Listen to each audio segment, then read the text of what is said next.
Welcome to Beneath the Bible, where we're helping you dig deeper and uncover the world beneath the sacred book.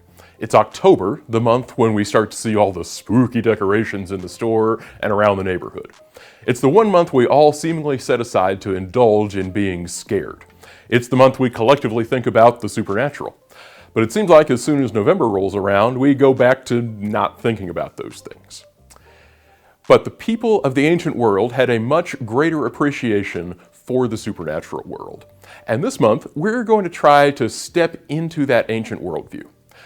The people who wrote the Bible lived in a world that they saw as filled with supernatural beings. We see this all over the Bible, but if we aren't tuned into that worldview, we miss a lot.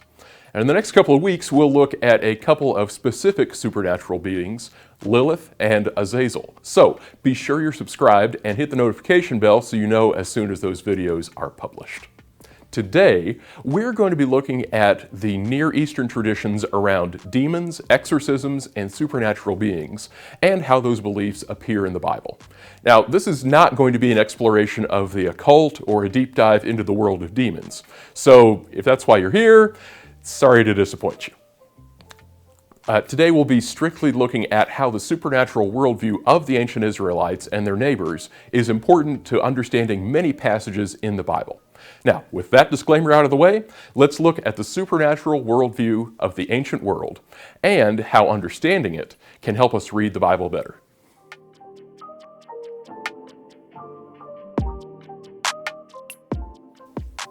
Now, before we tackle Israel's supernatural worldview, it's worth looking at Israel's neighbors and exploring how their worldview worked in regard to the supernatural realm. Now, the distinction between supernatural and natural is actually a modern dichotomy, and it kind of betrays our preoccupation with the scientific examination of the world. And by definition, that explores only the mechanisms that are considered natural. The separation of the world into natural and supernatural spheres might be helpful for modern audiences, but it's actually a distinction that ancient people didn't make, and in the ancient Near East in particular. And this was the wider cultural milieu of the ancient Israelites. Now, in the ancient world, the closest dichotomy between natural and supernatural may simply be the distinction between heaven and earth. Now, in one sense, there was nothing natural about the world in the minds of the ancient Near Eastern people. They just assumed that the physical, or what we call the natural world, was only part of the entire universe, and that there was an unseen spiritual world that was just as active and vibrant as the visible physical world. The spiritual world was inhabited by gods and other lesser spiritual beings, demons, ghosts, and monsters. Now, these beings had many similarities to natural beings. They were born, they had origins, they were morally ambiguous, and they had a kind of social or political organization similar to those of people. Now, they needed sustenance, they had jobs or a purpose, and they could even die. And perhaps most importantly, these spiritual beings interacted with the physical world, or the earthly realm, on a routine basis. Earthly events had heavenly correlates. Now, if something good or bad happened to you, it was just as likely to be caused by some ghost or divine being as it was by what we would call natural phenomena. Now, most people understood their relationship with the supernatural realm as dealing with minor divine figures who took notice of them. The great gods usually didn't take much interest in ordinary people. The state gods were consumed with matters related to kings and governments. Most people interacted with their family gods, with their ancestors, and with lesser divine beings, figures that we might call angels or demons. Now for the moment, we want to put on hold the question of how the average Israelite related to Yahweh, as opposed to the orthodox priests and scribes. Instead, we want to look at how everyday Israelites understood and related to the supernatural realm beyond their relationship with Yahweh. When we look at that question, what we see is that throughout the Old Testament, the Israelites display a decidedly supernatural worldview that was filled with other supernatural forces besides Yahweh. We've looked at one piece of this worldview in our video about the witch or necromancer who King Saul meets at Endor. Now, clearly, non-orthodox customs and belief systems were practiced in ancient Israel beyond the sanctioned worship of Yahweh. Many of the biblical authors came from the priestly or official religious ranks of Israel, and they saw this as a huge problem. Nevertheless, many references to these folk beliefs are mentioned in the Bible, although they're rarely held up as a good example. In addition, we want to suggest that the Bible has been largely depotentized by modern readers. And this is not necessarily intentional, but mostly because our worldview is so distant from that of the ancient Near East that we oftentimes don't recognize references to supernatural beings when they occur. When we look at the Bible as modern readers, there are words and phrases we may read as poetic or metaphorical, missing the fact that the original authors would have imagined a supernatural force instead of merely a metaphor. But when we step into the biblical author's supernatural worldview, we can identify a number of different spiritual beings that can be categorized according to their nature, status, or function. The scholar Michael Heiser, whom many of you may know from his podcast and blog, The Naked Bible, has discussed this subject extensively. If you're not familiar with his work, I recommend you check it out.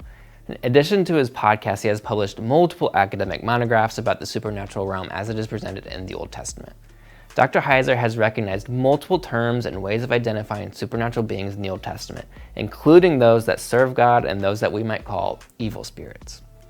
There's so much to cover on this topic that we're going to make a separate video about it. But for now, the important thing to understand is that many dimensions of everyday life, nature, disease, death, good and evil, were understood to have supernatural components and to be inhabited by spiritual creatures and beings. And interacting with this spiritual realm was part of people's everyday lives, and sometimes specialists were needed to deal with problems caused by these malevolent forces. Well, instead of citing a bunch of different places where an Israelite understanding of the supernatural world may help us better interpret or understand a passage, what we're going to do is a case study on one particular passage, the story of Elisha and the Shunamite woman's son in 2 Kings 4, verses 8 to 37. Now, I'd recommend you pause here and read the whole story if you aren't familiar with it. Briefly, though, the story is that the prophet Elisha was hosted by a wealthy woman from the town of Shunem. She hosted him so frequently that she and her husband made a semi-permanent space for him to stay in their home. And as a way of saying thanks, Elisha promised her a son, which is something she didn't expect since her husband was too old to conceive. But Elisha's promise came true, and she had a son. Then disaster struck as one day the boy went to sit with his father in the field, and he cried out, "My head, my head!" And then quickly the Shunamite woman went to find Elisha. Elisha's servant asked if she was all right. And interestingly, she lies to the servant and says that she is at peace, but then she falls at the feet of Elisha and mourns for her son. So Elisha sends his servant ahead with his staff with instructions to lay it on the boy. And the servant does this, but nothing happens. Then Elisha goes to Shunem himself and finds that the boy is dead. Elisha prays, and then he lays on top of the boy, mouth to mouth, eye to eye, hand to hand. Elisha paces around the room a bit, then he repeats the process, and then the boy sneezes or convulses 7 times, and he's well again. Now this is clearly a miracle where Elisha brings the boy back to life, or more accurately, God brings the boy back to life through Elisha. But there's more to this story, and seeing it through the lens of an ancient Near Eastern supernatural worldview can provide some more depth of meaning here. Now, first of all, let's ask why the boy died in the first place. Now, some commentators attribute it to something like sunstroke, or to meningitis, or even a cerebral hemorrhage. But these interpretations come through the lens of modern germ theory. Now, we all know about bacterial infections, viruses, and human physiology to some degree or another. And I'm sure that at this point, most of us could have a fairly intelligent conversation about spike proteins and the pros and cons of mRNA therapies on viruses. But in the ancient world, they didn't have germ theory as we understand it, and we shouldn't expect that knowledge when we come to the text. That's not to say they didn't have ideas on where illnesses came from, however. Some illnesses, but by no means all illnesses, were believed to result from supernatural causes. A demon or a ghost or a malevolent spirit could inflict various illnesses on people for a variety of reasons. This gets back to our natural-supernatural dichotomy. The spiritual world was just as natural to ancient peoples as our own, so to have a spiritual force strike someone with a disease is, in a way, a naturalistic understanding of the illness. So if you were afflicted by an illness brought about by a malevolent spiritual force, you did have some recourse. In Mesopotamia, there was a class of individuals called Ashipu who practiced the rituals of exorcising spirits or demons who afflicted people. They were sort of a cross between an exorcist, a magician, and a physician. Particular spirits caused particular maladies, so knowing which ones did what and how to rid yourself of them required a specialized set of skills developed over a very long career. Archaeologists have recovered texts called Udughul, or in Sumerian, and Utuku Lamnutu in Akkadian. And these so-called exorcist texts include rituals needed to rid oneself, usually with the help of an Ashipu, of the evil Udug or Utuku or ghosts or evil gods or whatever spiritual force afflicted you. The kinds of illnesses these spirits cause include the appearance of apparitions, noises, fevers, neurological disorders, intestinal disorders, numbness, shortness of breath, dizziness, ear and neck and head pain. Now, interestingly, there's a ritual described in tablets 13 through 15 in the Utuku Lamnutu that has some bearing on the Elisha story. It describes a technique similar to how Elisha sent his servant with his rod to lay on the boy, and then Elisha then went, prayed, laid on the boy, paced the room, laid on the boy again, and the boy rose. Now, the actual text of the Utuku Lamnutu is a bit too long to show here. We'll link it in the description below if you want to slog through it on your own. Now, keep in mind that these texts were intended for specialists, the Ashipu exorcists, so they're probably only recording part of the whole ritual. What we have may be something like an outline for more elaborate rituals. Now, there certainly would have been some tradition and training passed down from one practitioner to another, and the tablets may just be a condensed version. The details of the rituals were actually preserved in person-to-person training. So reading the text is one thing, but understanding what's going on is difficult. With that in mind, in the relevant tablets, there are a series of rituals, one of which instructs the practitioner to take a piece of wood and a rod, scorch the ends of them with fire, and then place them on the sick patient's head, day and night, but especially at night while they slept. The tablets even list the kinds of demons and illnesses that these rituals are to be effective against, including things like headache and sunstroke. Another ritual prescribes fumigating the patient's house with particular ingredients and then taking particular kinds of wood in one hand and a palm frond in the other and striking the bed of the patient. This was followed by a shout to frighten off the demon, and then the practitioner made a magical circle out of flour beside the bed and then closed the incantations in the name of the gods to bar the demon from entering the house again if they wanted to return. So, what does that have to do with Elisha? Well, maybe not much, but it's really cool, right? But if we can interpret the Elisha story in light of these texts, we may see it as in a different light. Now, it's possible that the young boy's affliction would have been attributed to a demon or some malevolent supernatural force. He complained about a headache, and then he died. We know from the text that we briefly reviewed that headaches were often attributed to demons. And we also know that rods were used to treat such afflictions. And in the story, Elisha does not immediately get up and go to the boy. Instead, he sends his servant with his staff. Elisha expects the laying of his staff on the boy to heal him. And when it doesn't work, Elisha comes and he prays. Now, in the Utuku Lamnutu, the man's gods and the great gods are invoked to heal and protect. Next, Elisha lays on the boy, mouth to mouth, eye to eye, and hand to hand. And this is generally understood as the clearest example of the practice of what's called sympathetic magic in the Bible. Sympathetic magic is a theory of magic wherein like influences like. And in this case, the life and vigor of Elisha impacts and imparts those qualities onto the Shunamite woman's son. And it's also noteworthy that Elisha repeats this act after pacing the room. In the Utuku Lamnutu, after hitting the patient's bed, a magic circle is made beside the bed before the ritual is ended. Here too, we see Elisha start his healing, pace near the bed, and then finish healing. Okay, so, am I saying that Elisha knew the Utuku Lamnutu and was following those rituals? Well, no. It's clear that what Elisha does is not exactly the same as any of the rituals in the Utuku Lamnutu, although there are distinct similarities. Am I saying that he relied on rituals or magic to heal the boy? No. It's clear that he prays to God and expects God to act and doesn't expect his own power or sorcery to affect the boy. So, what am I saying? Well, this story should be understood in light of these exorcism texts, but it's not a narrative expression of the exorcism text. Instead of looking at the illness and the death of the Shunamite woman's son through a lens of modern medicine, which isn't wrong or bad by any stretch, but it's probably not accurate, we may be better suited to interpret it through an Israelite lens, which was decidedly more supernatural than most modern Westerners. Instead of a physiological cause for the illness, it would have been natural to presume what we may call a supernatural cause.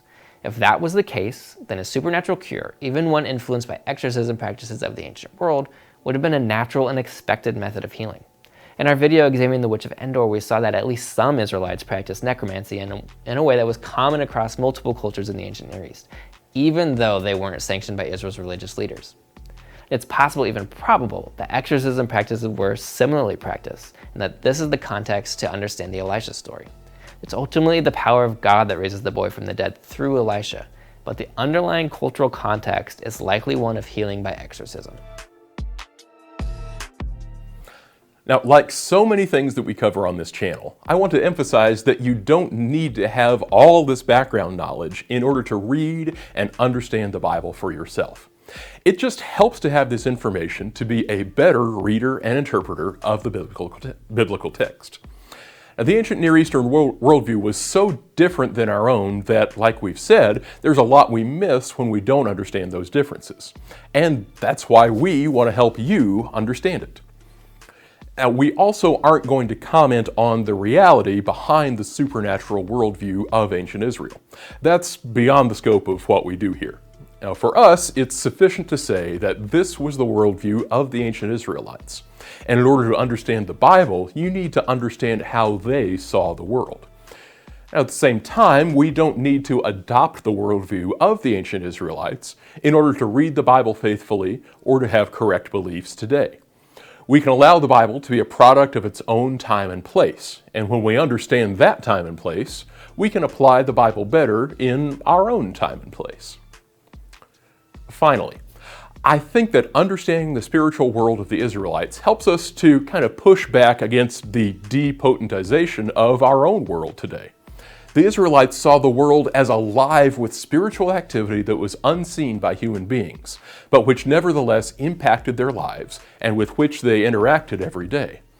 We probably don't see our world the same way today, and I think with good reason, but we also shouldn't lose the knowledge that there is an unseen world that impacts our lives and with which we can interact every day.